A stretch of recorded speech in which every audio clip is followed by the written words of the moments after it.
Hello world, welcome to PowerUp, where we bring stories of real world women, incredible women who are making extraordinary career, one real moment at a time. So ready to hit start? Let's power up.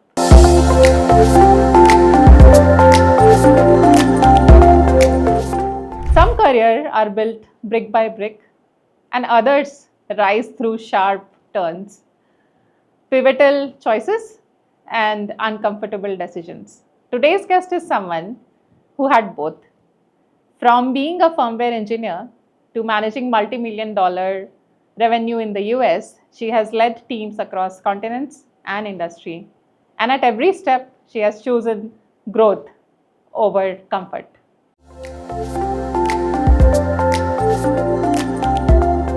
Welcome to yet another episode of our podcast.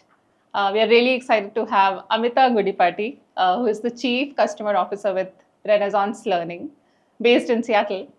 So today we'll not just uncover the story of the title, it's about grit and how you lead with heart. So let's unpack and let's start from the very beginning. Welcome, Amita. We are so excited to have you with us. Thank you, Shefali, for having me as well. Really excited to and looking forward to the conversation. Yeah. So let's, as I called out, let's start from the beginning. So maybe we'll unpack the story. So let's talk about your roots and who was Amita before these titles and the boardrooms. Well, I just pursued my electronics and communications engineering 20 years ago. Was a simple Hyderabadi girl, born and raised here. Ended up and landed in my dream job and thought I had achieved the mission.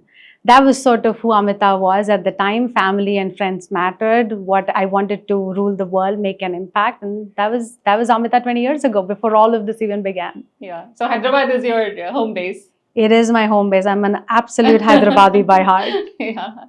And so let's basically move forward, and we can start with how did your professional journey started? Yeah, I actually joined a multinational company, got campus recruited from college, went into the same stream as my engineering. So super excited. I didn't have to pivot at the time, and I thought, why do I have to pivot? I just moved into a career that I wanted. I was supporting international customers. I was a hardcore VLSI design engineer, coding, firmware, hardware, all of this sort of was my jam. Couple of years into, I realized that wasn't my entire passion. I enjoyed doing it, but not really was my calling at the time. So that's how my professional journey began. And I reached a point where I was thinking, what's next? What does Amita want? What do you want to learn as Amita? And what excites you is kind of what led to my next thinking path. Yeah, so staying in this hardware world and building these VLSI and the chip processors overall, right? Like a lot of, I would say, it is not very visible to everybody that what goes like even underneath a phone. So yeah. So when you realized that maybe this is not my final calling, what was the next step? How did you, what were the things that you did to maybe move towards your final calling? Yeah, I was thinking long and hard about what are the aspects I liked in my job. And I also had to think more hard enough to think what are the aspects that I don't like in my job, that I don't enjoy. Through this about myself. So how many years you spent? I spent about 5-6 years through this whole process and figuring out, doing a little bit of program management. And through this whole process, I learned what I really loved was talking to people, problem solving, not having a very standard day-to-day. It was a 9 to 5 for sure, but not have a very typical standard day. And I wanted to really help our customers. That's kind of what I really enjoyed the most. And I also felt I needed to now take one step beyond to really understand what we're building and how that's making an impact in the real world. What are the end users feeling? That's what excited me most than sitting at a corner, coding away, building my hardboard PCBs and delivering and pushing those out. Yeah, so basically it was more about having the first hand experience with the customers to understand how your product is actually helping them. Right? Yeah, exactly. Just listen to the voice of the customer. So, what was the next move? My next move took a lot of different turns and twists. Life happened. I got married. I moved to the US. It was also a pivotal point where I was thinking, okay, how do I broaden my horizon? Staying in this field definitely gives me opportunities, but how can I grow? Where is the next phase? And what is the evolution in the overall industry? Yeah. So when you moved to US, did you basically take a break? I took about a 3-month break just to figure So things very out. short. Very short break. It's a new country. This was the first time, a 26, 27-year-old had gone to a new country. You don't necessarily know the full culture. You don't have your family support. You don't have the comforts that you have in your, natural home that you're here. So you have to figure those pieces out. Then you also have to figure out how do you want to make a place for yourself in this new space, right? So that's kind of the journey I went through in the 3 months that I was there. And I also had to think, where is the world going? How do I ride with that tide? And how do I grow and evolve myself? At that point is when I had this pivotal, like a paradigm shift in my career from being a hardware, firmware designer into a software company where, to be honest, I didn't even know what a code meant at the time. A software code meant. So that was my big pivot. I brought my skill along, which is more around project management, program management, customer support, listening to the voice of the customers. That stayed with me and came along. What I definitely had to learn was the new skills of what is a software, how does the software work, what are the operating mechanics of it, and unlearn some of the things that I learned in the last couple of years. So when you moved to, when you made a switch from core hardware form to basically software, and that too, like facing the customer, listening to their feedback, what were a couple of challenges that you faced when you were making this shift? Trust me, it is brutal. It is always brutal because you think you've always built a great product because you take pride in it. You're passionate about what you build. And then you deliver it thinking this is exactly what the customers need. And you start talking to your customers. It's always a bell curve. You have a good chunk of customers who will give you good feedback, who like your product. And then there's going to be a good 20 to 30% of your customers who's just going to be brutal and give it to you in your face. Either about them being upset, not liking the product not being built to their specs. So you have to have the ability and the patience and the composure to listen, absorb, not react, and then reflect on how you want to move forward and what's your path. My role was a lead customer success manager. Customer success manager. So 20 years back, now CS and customer success is a big industry. It's a big space. There are career paths in it. When I joined 20 years ago as a CSM, there was not such a path.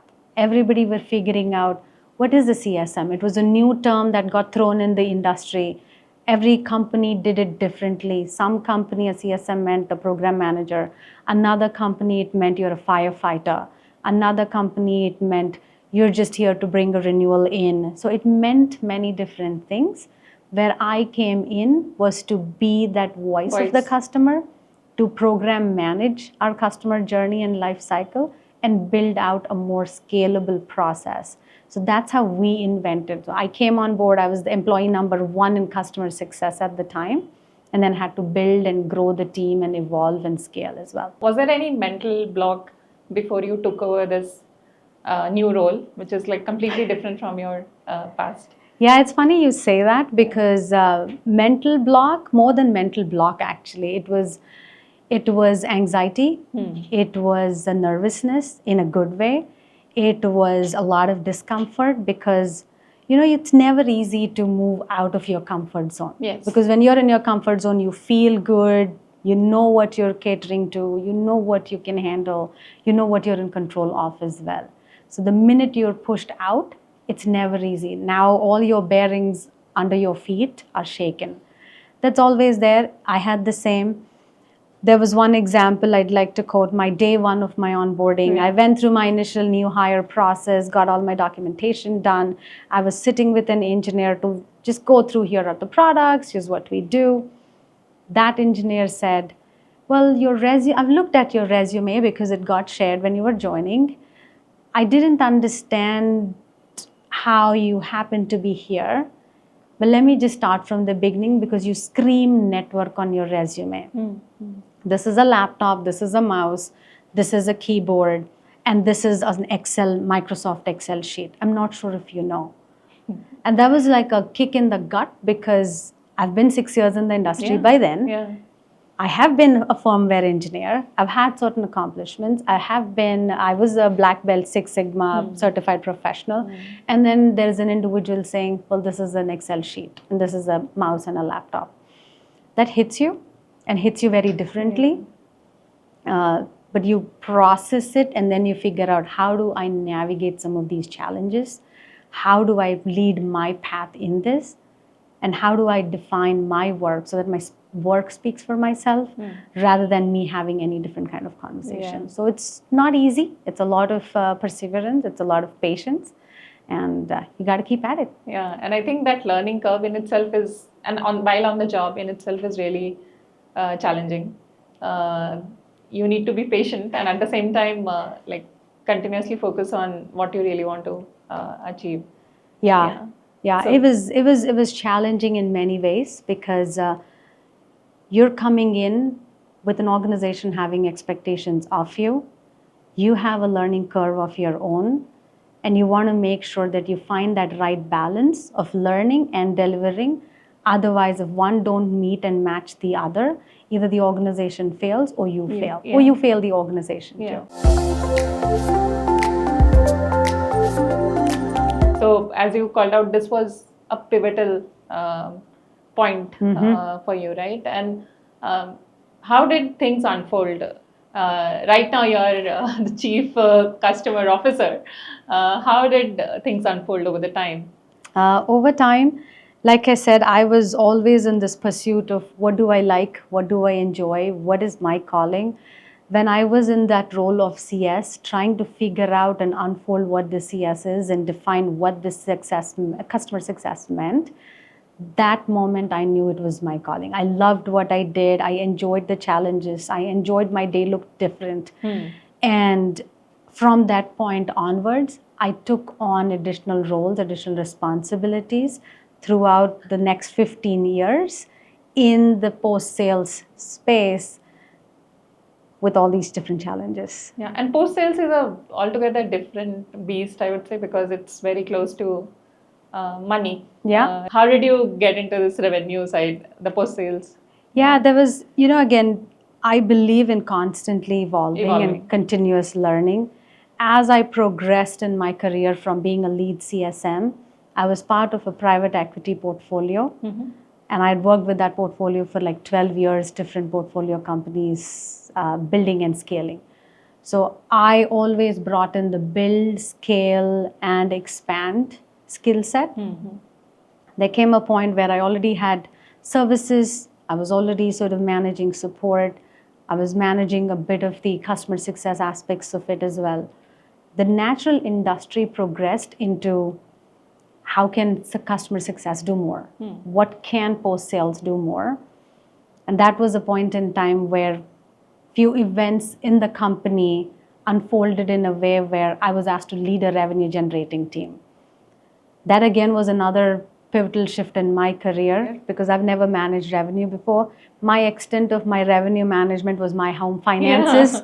And my dad was a banker, so I used to tally as a kid his ledgers, accounts, assets, liabilities. That was my extent. But it was also a great opportunity. Even though I didn't know how to on the financial side, I knew I could bring in my operational experience and expertise to the table. So I jumped in. I formulated a plan of what I could do and what are the pieces that I needed to learn.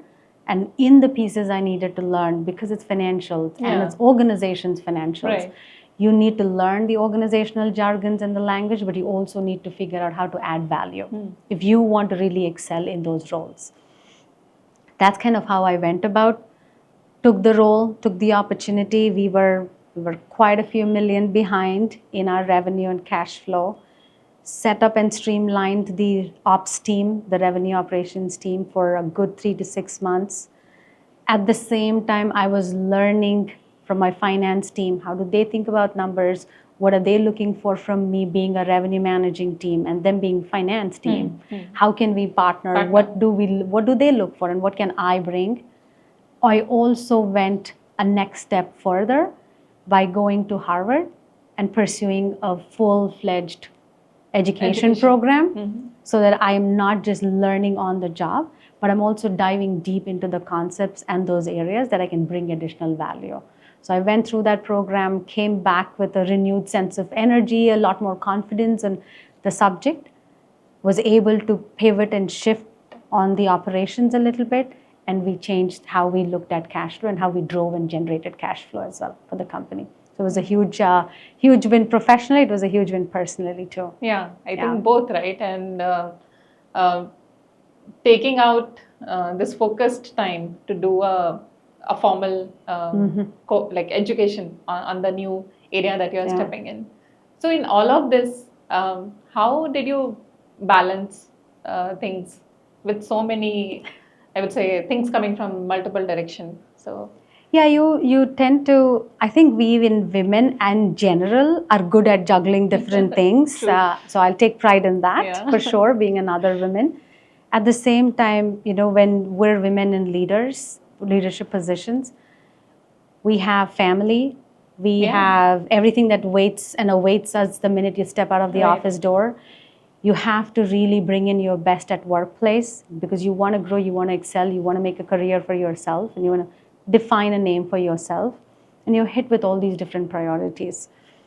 So your work-life balance becomes a question, and then the question is, what is work-life balance? What I've come to learn over the years is it just depends on how you define your work-life balance. You cannot have a 9 to 5 job where you cannot say, this is the time I'm going to work, and now I'm going to step out, and 5 o'clock after, I'm not going to check, and this is my family. It's so blended in our life, we just have to find the balance. So for me, what work-life balance looks and is, I spend a good chunk of my early morning, because I'm an early riser, catching up on email because I'm on the West Coast. My world starts at 5 a.m. because the East Coast starts. So I spend a good chunk of time in the morning catching up, just checking in on things. And then there's a good morning where I spend with my family. I play the regular mom, wife, daughter role and a family person role of preparing breakfast, lunches, boxes, pushing my kid out the door, dropping him and all of that. And then I start work and I give my 100%. So at that time, I'm not distracted and I give it all. Evening, I do take a break unless and until there's a critical emergency, escalation, a meeting, a board prep or anything that's needed. I do take a break. That's my time with family. That's some time to focus on myself as well, my well-being, my mental health and my physical fitness. And then I come back once everybody's sort of settled, my son's homework's done and all of the family stuff is done, I do sit and catch up. That's my time to sit back, think, reflect, think about the strategy, think about the vision, where we are, how do I lead the team. So that's kind of my processing time. And you blend these, right? There are days when I need to step out at 2 in the afternoon to be at my son's tennis. There are days when I cannot, and I tell my son, your mom's a working mom, and she's got a commitment. Today is one of those where she cannot be. And kids need to understand that too with working professionals. So you kind of blend your life, then you don't feel the pressure of work-life balance. You feel more balanced in your life and you're able to manage all of this. And I think anybody who I mentor, I always tell them this, be the best version of yourself. Don't try to be the best mom, best wife, best professional, best daughter every second all through the day, 24 hours, 365 days. There are points in time and you have to choose what those points in time are that you're okay with. Right? And that what's okay with is different for every individual. And that is what balance is all about, right? It's there is a trade-off on the other role because we are playing multiple roles. Exactly. So with this, you move towards leadership, right? So what are the learnings for you to move and step into this leadership role? Yeah, for me, I think leadership is all about what you want as an individual first. I think you have to reflect and think, what does leadership to you mean, and why do you want to be a leader? A lot of times I've seen individuals step into leadership roles just because they think that's the only path available for growth. That is not the case. So that's a first notion and a stigma that we got to break. The second, I would say, is now it's not about you as a leader, because up until you're an individual contributor, you get recognized, you get all the appreciation, you get all the merit, all of the merits come with you and what you bring to the table. The minute you pivot, you are also going to be and have to be okay with my team success is going to define my success. If you cannot think in that line, then you're failing your team, you're failing yourself as well. So as a leader, you always have to remember my team's success is going to define my success. The third, I would say, is take risks. You got to take risks. Sometimes playing too safe is not great, doesn't pan out in the way you would want and hope for. So you got to take risks. Sometimes you just have to step forward, and it might not work, but you'll get learnings out of it. There's no failure. You learn from it, and that will help you elsewhere, might not be at that very moment. Yeah, I think every experience is a learning, whether it's a success or a failure. Exactly. And the last I would say is don't hesitate. Don't hesitate to raise your hand, even though you know or you don't know. If you think about all my pivotal shifts and the paradigm shifts I've had in my career, all of those came from a place of me not entirely knowing what that space was, but at the same time, even though I was nervous, I wouldn't say, yeah, I was confident and I was this like super, absolutely confident professional who stepped in and said, I can do it. By no stretch. I knew what I could bring. I also was nervous if I was going to or not and how. So that is a good nervousness to have. But never hesitate to raise your hand and say, all right, I don't know this, but I am willing to do everything it takes to make it happen. Because it's the will, not the skill that counts, in my opinion. So I always hire leaders in very similar thought process. I look for these skills more, about 60%. I spend less time on walk me through your resume. I look at a resume to understand their journey, and I dive into their skill set and what they can bring and how their thought process and mindset is. Yeah, this is really, I would say, it's a very strong thought that it's not about skill, it's actually about will. And if you have the will, you can build the skill required. Absolutely. Yeah, and that's what you have done, like in your journey as well. Yeah, I've had my fair share of learnings too, but it gives you a good sense of confidence as well. Right. You know, when you do those, there are moments that have worked. There are moments for me where I had to say, all right, no, this is something I had to pivot. Yeah. But you know, you feel that sense of confidence because you're doing it and you've done it. You would rather do it than not thinking, maybe I'm not sure. That's probably not a thought you ever would want to have as a 50-year yourself. True. Yeah, when you look back, you should not feel that, oh, I could have taken a step forward, but I didn't do that. Yeah. Never have regrets. Yeah. The one more thing which I'm really curious to ask is specifically for women in tech, the point that you called out that we should not be hesitating. What are some key suggestions there? Like if somebody is really in that path, what will be your suggestion? Yeah, if somebody is, I think there are different sects of, the sections of women that I run into in my professional personal life. There's one section of women who've taken a break for personal reasons, whether it be kids, whether it be family, whether it be just personal, and they want to come back, but they're not sure how they want to come back, etc. There's hesitation there. I would say my advice to those individuals who've come to me is network. Network, spend time to understand where things are, what things are, where the market is, how the market is, what are the avenues to network, and network.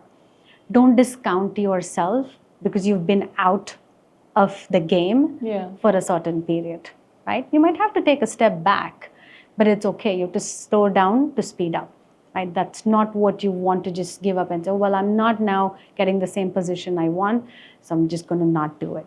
So never hesitate to take a step back, slow down to speed up. And you're thinking it as a step back, but it might not be. Yeah. There's next the other section of women who are trying to juggle all of this and doing all by themselves. I run across those too. Build your support system. Absolutely key. Whatever that support system looks like. It's family, like I am here and doing what I'm doing. I would not have been able to do it without the support of my family, first and foremost. My son, he has been a blessing as well. And my husband, who's like my mentor, my go-to, my venting, kicking bag, everything. So build your support system. Absolutely, whatever that is. Your friends play a part in it, your social setup plays a part in it. So build your support system. And never hesitate to take help. I think we as women do not take help. Yeah. It's just built in our DNA because we think we can do it all, or there's a natural expectation, just generations to, from that we can handle it all. Never hesitate. The world then was different from the world today and the world in the future. Never hesitate. And the last, I emphasized it earlier as well. Do not hesitate to fail. Absolutely not. Because it's your own sometimes perceptions and misconceptions that lead you down this path of, oh, what if I fail? So never think about failure first. If you start thinking about how can I succeed, that will get you probably not to 100%, but at least if it gets you to 50, I would say that's a win. Yeah.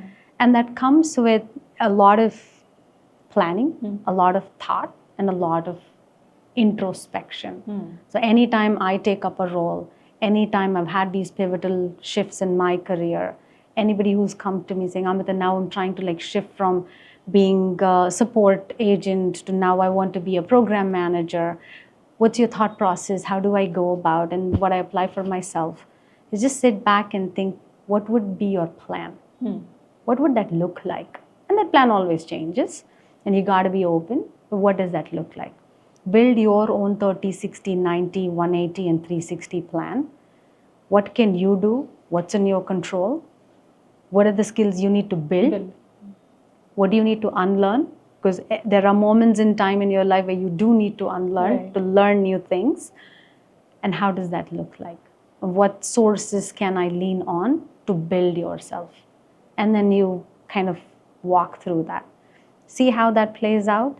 Be nimble and be agile and be adaptable to make those adjustments in your plan because that's a plan. And then life happens. If you're not able to calibrate yourself to life, you're behind. So then if you're adaptable and you work through it, you're going to achieve success. So whatever that success looks like. Yeah. So I think the key is don't hesitate to even take the first step, which you expected might be my first step, but it doesn't look like that. But still, it's a step forward. And yeah, support system definitely plays a big role. And at the same time, having a forward-looking plan, maybe not perfect, but having the right baby steps to move forward is very, very important. Yeah, it's always important as leaders and anybody who's looking into leadership roles, leadership careers. One of the key skills that's important is how do you break down complex business problems into simple solutions. That is a key skill and a strength a leader needs to have or develop. Because your organization is always going to have complex issues. It's never simple. The world today itself is not as simple as it was 5 years ago. So now you as a leader have this additional responsibility of bringing your team along, breaking that down into smaller, simpler problems that an individual can understand and be able to explain. I always ask this of my team because I give them a vision. I also give them a strategy. And now I ask them to build an execution plan. So when I give them that execution plan, as I go through and all of us go through brainstorming, challenging debates, conversations, etc., one of the questions I always ask is, how would you explain this to your loved ones? I don't really like to say, how do you explain this to a layman? Yeah. My finance professor, who I admire at Harvard, had taught me this. How would you explain this to your loved one? And if your loved one understood, that means anybody can understand. And that's how your execution and strategy should look like. And I've really taken it to heart on that. Yeah, this is also a very, I would say, very good suggestion, because every time we get lost in the technical jargons, in basically the same having the point of view of the problem statement and even the solution from the organization perspective, but bringing this aspect of being able to make it easy to understand for someone who is not part of this is really good. And the word loved ones is much better than a layman. Yeah, it was a good word I learned that day. It was a simple word, it was a very profound word. Yeah. So very incredible. I would say it has been an incredible journey for you. What is one trait that has stayed or basically kept you grounded with this entire journey of yours? Don't think you've learned it all. Don't be complacent, is what I would say. Because everything around you changes so fast. Be open to learning. That is what will get you places. You don't have to know it all. You don't have to do it all. You don't have to be that expert all the time. But if you know and you believe there is a learning opportunity in every situation, that's going to take you places, because now you're open. You've opened your horizon of thinking. You've opened your opportunities. You've opened your ways of operating. Otherwise, at some point, you're going to be legacy. So that's one thing my grandfather and my father taught me. So I absolutely have, it stuck with me for a very long time. And it's very relevant in this evolving time, right? Like things are changing so fast. You need to be adaptable to what is coming in the future. Yeah. Take AI for example. What I knew of AI last week is very different from what is happening in AI this week. If you feel you know, then it's going to be tough. And you also got to be able to say, the minute you acknowledge I have a need to learn and I don't know it all, naturally the extension of that becomes, help me understand. Can you explain what this is? And those questions are very, very powerful. Yeah, this is really good. Yeah, we spoke about the entire journey, and you shared really good, I would say, insightful suggestions for all our listeners. So let's basically see the fun side of yours, maybe the quirky side. So what we'll I have a very big quirky side, yes. What we'll do is we'll do a quick rapid fire with you. Sure. So it should be a spontaneous answer from your side. Sure. So let's get started with the rapid fire. Absolutely. Yeah. Let's go. Yeah.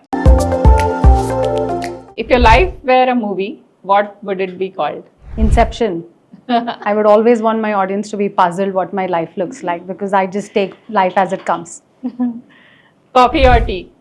I don't drink either, but I'm a very, very big fan of lemon soda. Lemon soda. Lemon soda is my jam. If you were not in tech, what would you be doing today? A professional tennis player. I used to play tennis.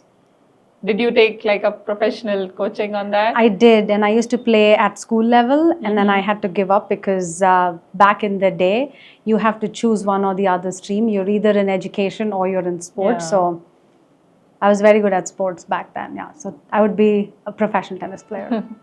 What's your secret talent no one at work knows about? I cook well. So my husband says. And my son says. I think they'll have to tell this. They will have to. They have no choice. But I do cook. I like cooking different cuisines. So I do a bit of Italian cooking, Mexican. I also tried Lebanese, Burmese cooking a little. So I explore. You explore. And yeah, there are some hits. There are some absolute disasters. But I do love to cook. Yeah. People don't associate me and cooking very much, but I do. Yeah, early bird or night owl? Absolutely early bird. After 10 p.m., 11 p.m., I'm of no value add for you, any of them. Yeah, but I think as you called out, that early morning time gives you that focused time, right? Yes, So, yes, yeah. that's the best time. If you ask me to make a decision at midnight, I will tell you. Even my boss on the other day said, "I don't think. Let's just go to another day." Okay, a book you recommend to aspiring people leaders? Um, I'm not much of a reader of books. I would say the best book that stuck with me for a long time is Harvard Articles. It's a book of multiple Harvard or HBR collection articles, an absolute read. And then what I would suggest and recommend is the short articles that come and the HBR podcast. Yeah. So those are amazing. That's like my go-to. And I am starting to figure out what is the book that I want to read. But I'm a very article reader person. Yeah, I think it's fast and it also gives you the right, you can pick and choose what, Yes. which area or what topic I really want to deep dive into today. Yes. I think if I were to do a completely non-professional book that has certainly stuck with me for a long time, I would say Aladdin and Mowgli are those two which have been my childhood favorites. Yeah. But there's so much learning to be had. So every time and when I need to like have a different perspective in life, you kind of go back to those roots in books, which teach you a lot. Yeah, definitely. The first thing you do to unwind after a busy day? Workout. Okay. Workout. And if I'm too stressed, I eat ice cream. Chocolate ice cream is like way to my heart. Yeah. For sure. Best, I would say, de-stressing food for you. Yes. Yeah. It really generates a lot of happy hormones for me. I think most of us will agree to this. Ice cream does play a big part. Yes. In those stressful days. You need the sugar rush.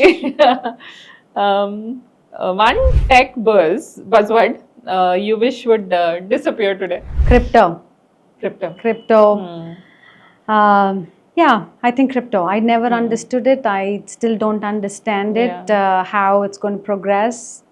I think, maybe a tech buzz would be still AI. There's a lot more. I have quite a few reservations on it. It's an absolute must. We got to do it. Yeah. I just feel we're moving at a much faster pace compared to defining the guardrails that we need to have for morals and ethical behavior. I think we need to focus on that as much. Yeah, I think it definitely needs some kind of modulation, not just like open usage and access. It needs some level of modulation. Absolutely. Yeah. Okay, I think apart from ice cream, your go-to comfort food? Biryani. Chicken biryani. That has to be. Yeah, exactly. As a Hyderabadi, I cannot say anything other than chicken biryani. I would say it'll be a tough pick between pani puri and biryani. Oh. Yeah. The day I land, the moment I land, the minute that store opens, I absolutely have to go. No matter what time in the day, I have to have pani puri. That is like my jam. Yeah. One thing on your bucket list which is still yet to be done? Yet to be done. There are many. I think my immediate is to travel to European countries. Italy has been on our bucket list for quite some time, Italy and Paris. We've booked it several times. We've cancelled it several times since the COVID years. Yeah. So I need to get there. Yeah. Explore Europe. Yes. We're more of a explore, stay there, go to a place, just explore the local culture, local food, local cuisine, versus hit all the important sightseeing places, not touristy travel, but more of stay there, hang out, explore the culture, enjoy the food kind of a travel. So that's still on my immediate bucket list. And I think your love for cooking will also, like, you'll get some inspiration through the cuisines that you try out, the local cuisines there. Yes. We actually, in fact, when we made all the reservations and then COVID happened, I did book a pasta cooking class. Oh. Yeah, so there's a really good place in Italy. In Italy, there's a nice place. They teach pasta making. My son and I are into cooking, and he's a lot more into baking than I am. He's a bread baker. I am not good at that. That's not my forte. So we had booked a pasta making class. So at some point. Yeah, definitely. I think it'll happen soon. Yeah. Wish to. Yeah. The last one.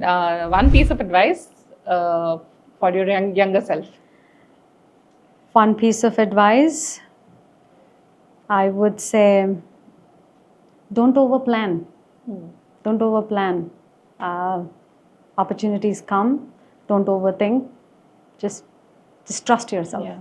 I think as you were also calling out earlier, it's taking a step forward. Yeah. Maybe not, it's not something which you really was dreaming about, but taking that step is important. It is very important. As I used to take these steps, and the reason why I tell that, I've done this over and over in my life, but at the same time, I also would go back and tell myself that is because every time I did, there was so much of overthought and overthinking and planning and what all could go wrong, because my nature itself is what can go wrong if you plan for the worst case and you feel comfortable. It's also paid off for me, but the amount of time that I've spent, a little bit of anxiety that comes with it, sometimes it's okay. And every time that comfort level of trying to take that step and that leap of faith came more naturally over the years, and every step that I've made these shifts.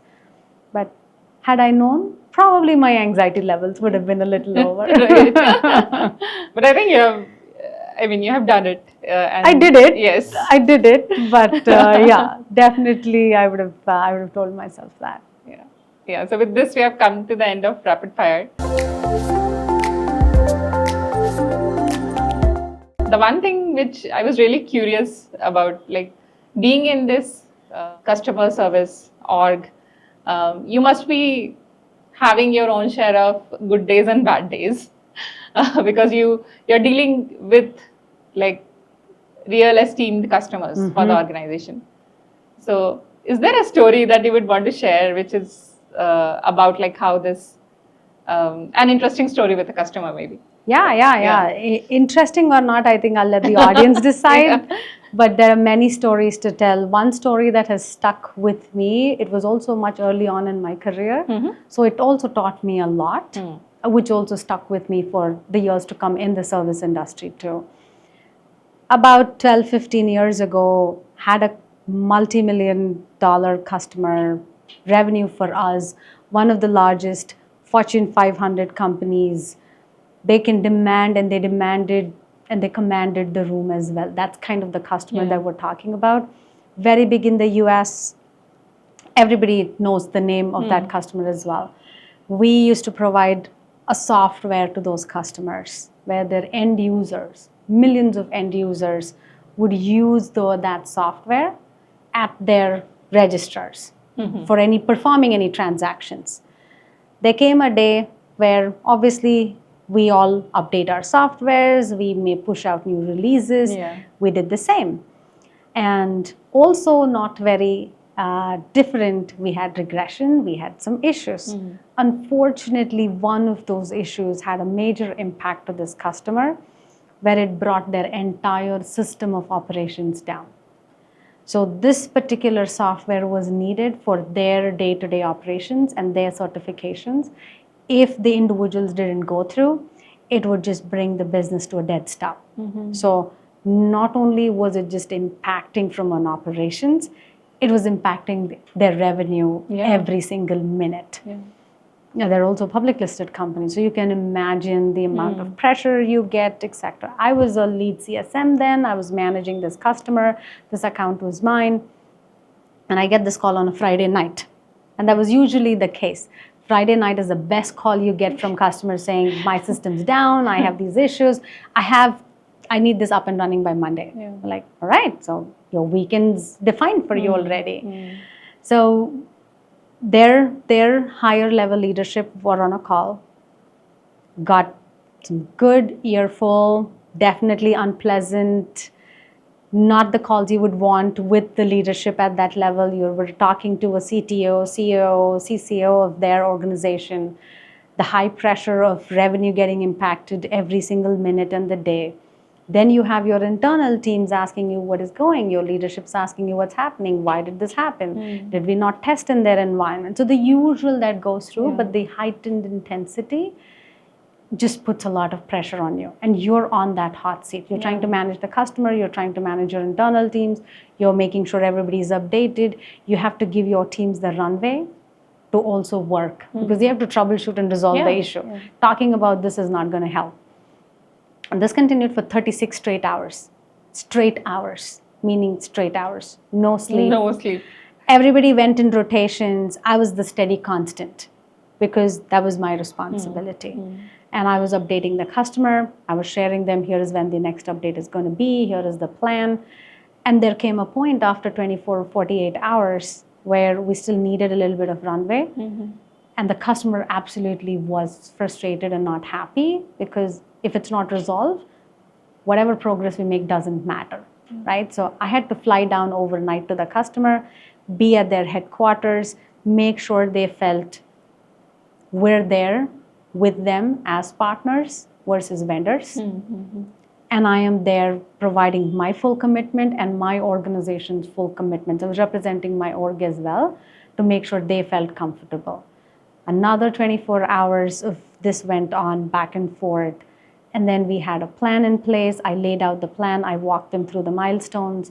I also walked them through, and I had to build the confidence at that point about how can they feel comfortable? Yeah, I think because now we've made this situation where we've not given them a chance to trust us.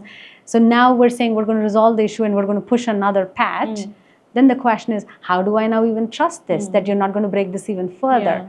So I had to walk them through the plan. I had to walk the technicalities of it and also break this down further and roll up at a higher level for the execs at the time as well, and then lead through it. So at the end of the 72 hours of the drama, I would say one, we made the customer up and running, impact resolved and mitigated. We took some corrective course of action on our side.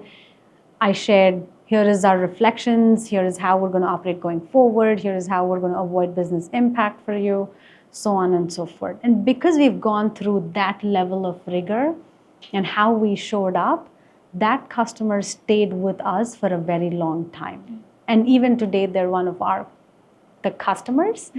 Certainly, I'm not part of that, but they're still our customers.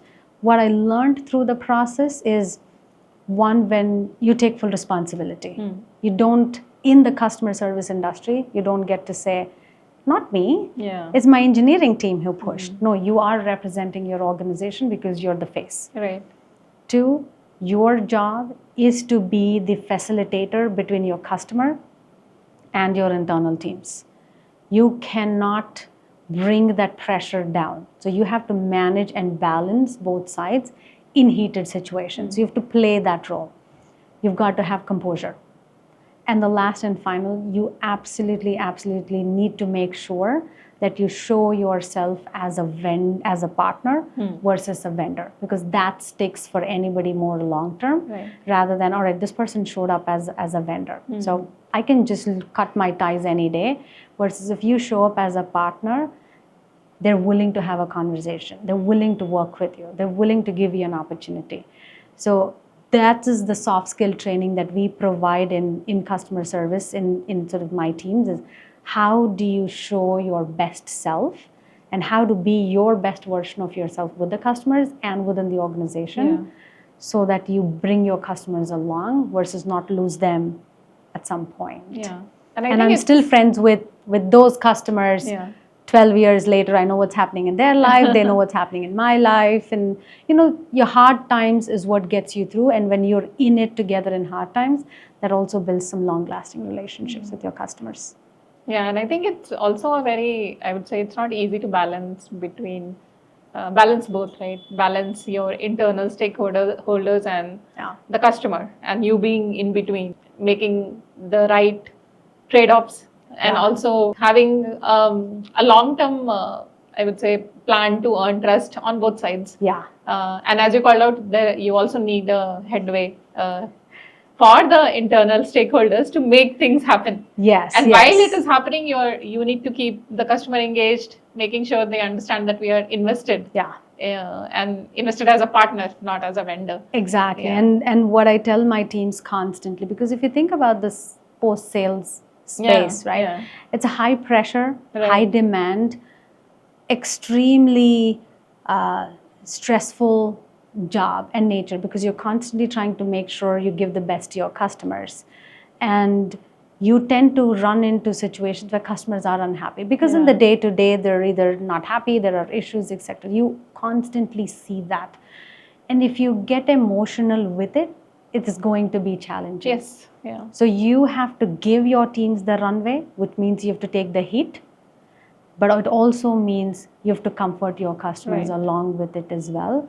Otherwise, it's going to be tough. So one advice that I give anybody who, who's incoming as a service person in my realm is think of yourself as a doctor. Okay. The doctor looks at the patients, does the prognosis, does the diagnosis, gives a prescription. The doctor is not necessarily emotionally attached to you, right? Because if you are emotionally attached, it's very difficult to objectively think about a patient and the problem and the solution. Yeah. So you are that person. If you start getting emotional and attached and then your emotions come forward, you get carried away. So now your ability to balance and have a thought process without bias is going to be tough. Right. And that is not good in our space. Be attached, be vested, not emotionally attached. This is also really, I would say, very useful information. And in fact, this is something that we should also exercise day to day. Not like getting too emotional about how things are happening around me, but rather just focus on the problem and create a balanced solution. Yeah. So I'm sure you must have like multiple interesting stories to share here, the rosy ones as well as something like this where it's a straight 72 hours like being on the hot seat managing everybody. So we're coming closer to wrapping up this conversation. Before we do this, what are some key takeaways from your journey that you would want to highlight? Yeah. If I were to sort of have anybody take a page out of my life in the last 20 plus years, I would say, which I've iterated before, never hesitate to jump in, raise your hand and say, give me the opportunity. Even though the opportunity doesn't present itself, raise your hand, put your hat in the ring and say, I want an opportunity. I'm going to try it. Because if you think about just my life's journey, all the different phases, from my shift and pivot from being a hardware firmware engineer to pivoting and shifting into software, think about my journey of not ever having managing revenue to managing revenue. Also think about, and we didn't dive much, but I've worked in one private equity for 12 years that I mentioned. And when I moved out in the last 4-5 years, it's been in a space where I've not known anyone.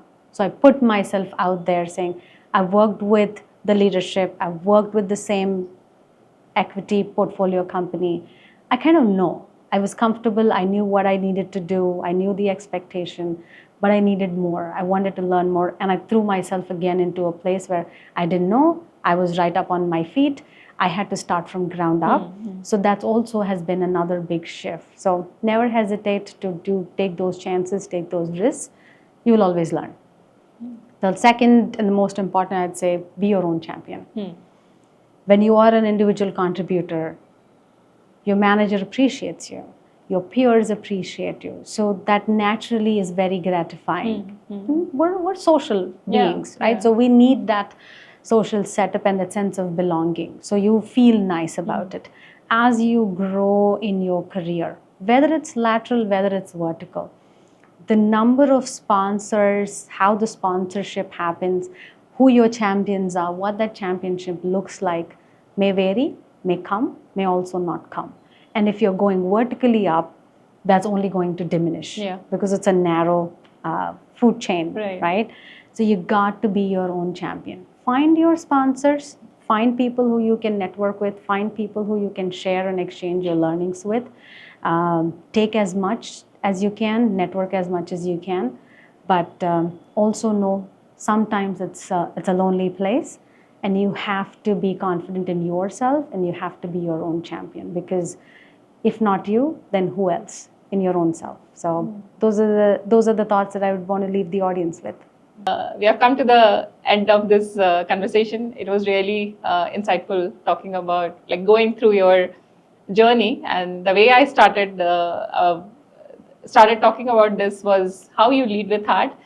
And this is I would say, a great testimony of how you think from heart and like take next steps, take risks, and at the same time, even if you're not prepared, it's basically taking the first step forward.